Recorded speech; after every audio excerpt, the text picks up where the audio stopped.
Allora, buonasera a tutti. Presento con molto piacere e anche con grande allegria l'amico artista Aldo Bressanutti e vorrei partire da un dato certo, scusate, ed è la sua età.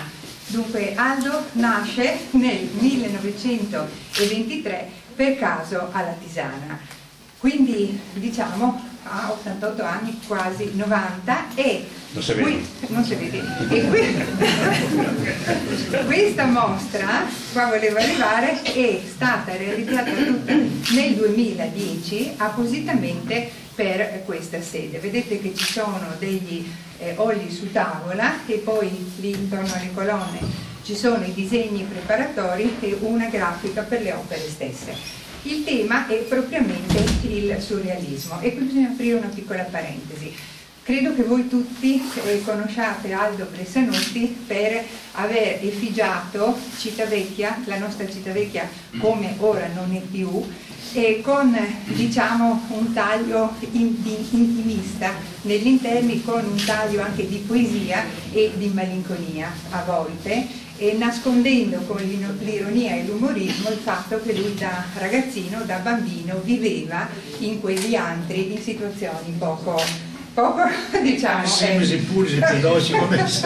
ecco, quindi questa era la Civitavecchia dell'epoca di cui lui ha il pregio di averci lasciato delle testimonianze che altrimenti non avremmo. In questa occasione invece lui espone il tema assolutamente diciamo parallelo, diverso del surrealismo. Come nasce il surrealismo? Aldo è intanto totalmente autodidatta, inizia a dipingere giovanissimo e subito dopo la guerra nel 1947 riprende con quel tema narrativo di cui parlavo prima, cioè gli esterni di Civitavecchia, ma subito dopo, ancora molto giovane, approccia il tema surrealista, però nessuno lo vede. Lui ha un collezionista importante che sta a Bruxelles, che è Flavio Tossi, grande appassionato di opere d'arte triestino mugesano, che ha una sua opera. Quest'opera presenta a un certo punto una crepa, qualcosa. Allora, da buon professionista, Aldo Bressanutti prende l'aereo o il treno, va a Bruxelles e per sistemare il suo quadro, e ha contatto col suo collezionista, questo lo porta a vedere, Magritte, Delvaux, Escher, cioè i grandi surrealisti belgi. E allora Aldo dice: ma come? Ma io dipingo come questi, ma nessuno mi crederà mai. Per cui lui chiude la partita del surreale. Passano i decenni, a un certo punto un giorno lui, così sarà stato il 2001-2002, mi fa vedere mi fa vedere non queste che voi vedete, perché queste sono recenti, ma opere surreali, e dico: accidenti, ma perché io lo conoscevo come voi per quella laurea popolana, no? Invece che qui ci sono unite le due cose, il taglio popolano, giocoso ma c'è anche un surrealismo che certe volte è quasi feroce.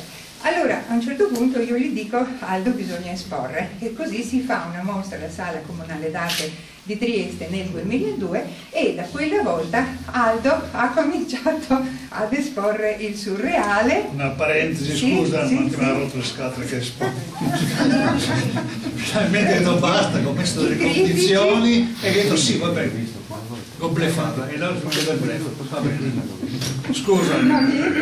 E c'è stata 2 anni fa, mi pare, alla Regione c'è stata una doppia mostra, un piano dedicato agli interni e agli esterni di Civitavecchia e un piano dedicato al surreale. Ecco, questo surreale, e io oggi sono venuta questa mattina a vedere la mostra, anche se Aldo mi aveva dato il dischetto eccetera, e ho detto al gallerista: ma è incredibile, cioè, perché è un uomo che trova continuamente delle idee, spunti, perché una cosa è la capacità pittorica e la verve e quello che vuoi, però le idee o le hai o non le hai, e lui le ha. E io vi invito, dopo la mostra ve la guardate con calma, a osservare questo piccolo, diciamo, foglietto d'appunti in cui lui dice: alcune idee strambe provocate da lunghi e noiosi telefonatori mentre stanno parlando, cioè lui al telefono e mi racconta sempre, sì, perché quando telefono e sono là che la fanno lunga io intanto disegno, allora gli vengono queste idee, per esempio il doppio sguardo in un occhio solo, l'anguria, ecco, telefonate brevi casomai, l'anguria in fiamme, no? Le 3 pirie all'uovo, la sedia con l'oliva farcita, e qui c'è un vaso stanco, vi prego di guardare il vaso stanco, perché c'è un vaso che poi viene ripreso in uno dei quadri qua, che è appoggiato stancamente su una seggiola. Allora ecco, questo è Aldo, inesauribile, incredibile, sempre pieno di idee, sempre pieno di verve, e un grande applauso al nostro sorriso.